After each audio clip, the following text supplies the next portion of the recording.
It's a mega plane, bigger and heavier than any other passenger plane in the sky. It will hold more people than any commercial jet flying. Designers have spent billions. Now is the moment of truth. Will the world's biggest passenger airliner survive its maiden flight?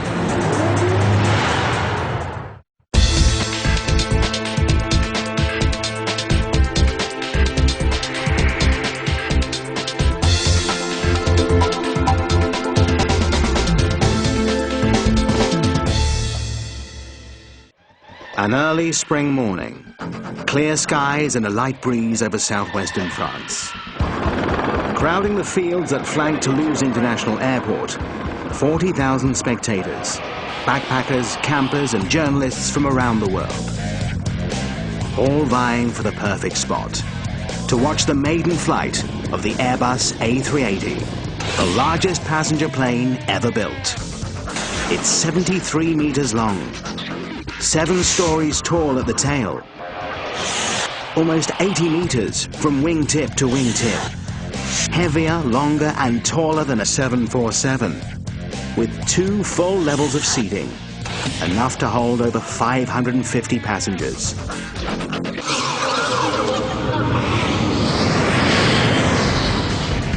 Getting this monster off the drawing board required new, super lightweight materials. 4 powerful new mega-sized engines, massive new factories across Europe, and a computerized flight control system more sophisticated than any other in commercial aviation.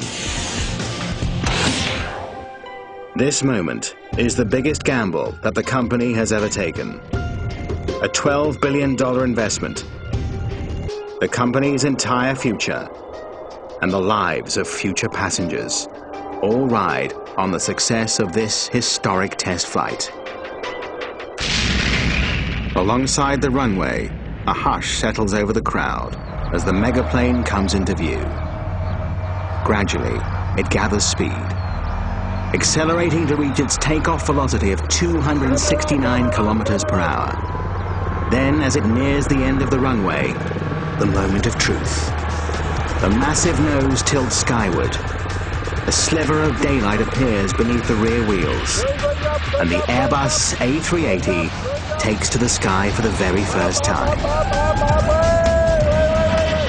The engineers and technicians in the crowd breathe a collective sigh of relief.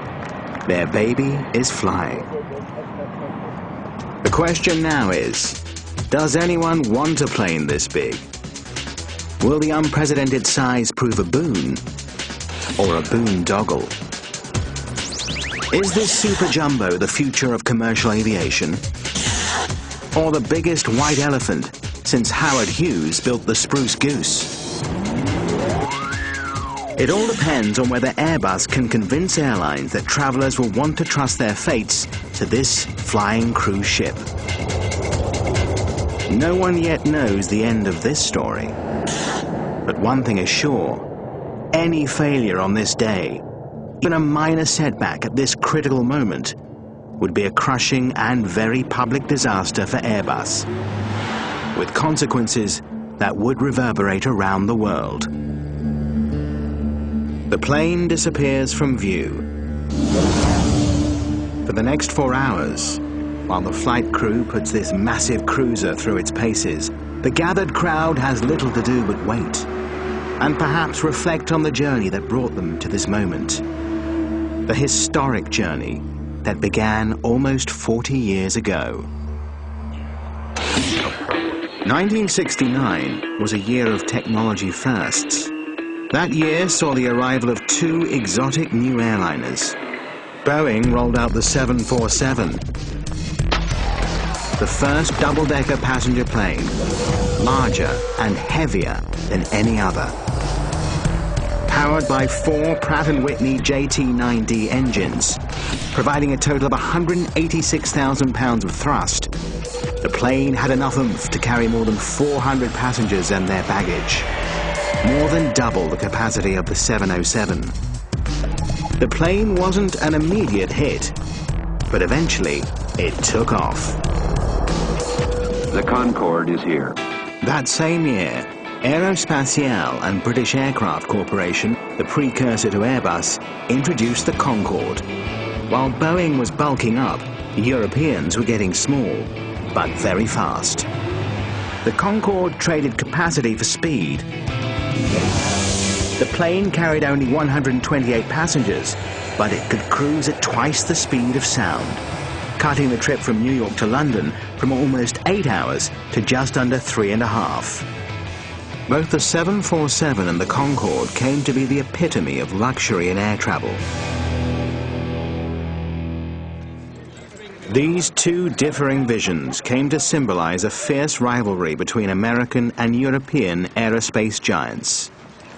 A rivalry that's only intensified with time, even as the business of air travel has changed dramatically.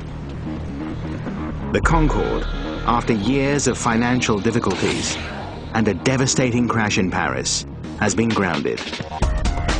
And the 747 is now an aging workhorse, noted less for style and more for the sheer number of passengers it can pack between its wings.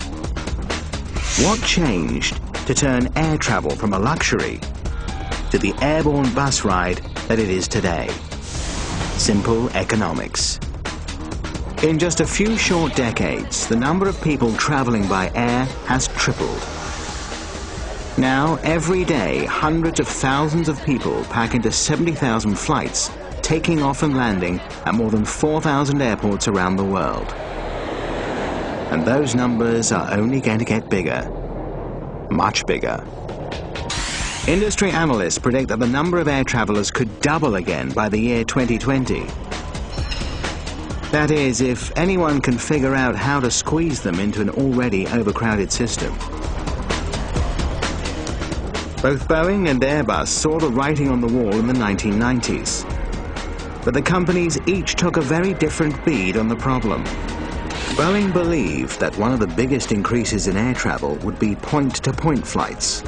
Get on near your home, get off near your destination. Boeing put its muscle behind the 787 Dreamliner, a highly efficient plane designed to carry an average of only 250 people. The A380, though, is an altogether different order of beast. It's designed for hub-to-hub travel. Passengers will board a small plane near their home, then connect at a major airport to a larger plane, travel halfway around the world, and get off at their final destination. It's a strategy specifically designed to serve the most rapidly expanding long-haul routes in and out of Asia, and to cater to customers who appreciate a bit of pampering.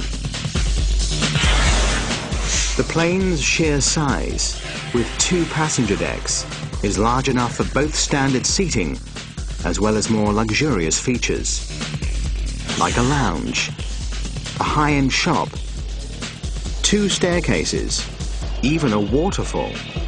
It's a breathtaking dream. But no one knew if such a plane could be built. Some argued that such a craft would be far too heavy and expensive to be practical. But a tenacious and aptly named Airbus executive, Charles Champion, wouldn't take no for an answer. He encouraged his design team to think outside the box. Yeah, well, there were lots of weird designs. Some looked at the double bubble. One of their first ideas, the double bubble, a double-wide fuselage. It looked promising, but computer analysis showed that it would be far too heavy and not sufficiently aerodynamic. So Champion sent his team back to the drawing board, and eventually they came up with this history-making concept. A full-length, double-decker passenger cabin, with a third deck below for cargo. Space-wise, it's the equivalent of 2 complete wide-body cabins, one on top of the other. The new plan called for an aircraft only 2.5 meters longer than Boeing's 747. It was 15 meters wider and 5 meters taller. But when they ran the design figures through the computer, they had a shock. The plane was far too heavy. We we came up with horrid figures, saying, my God, this is the weight of the aircraft, doesn't work. So what we did, immediately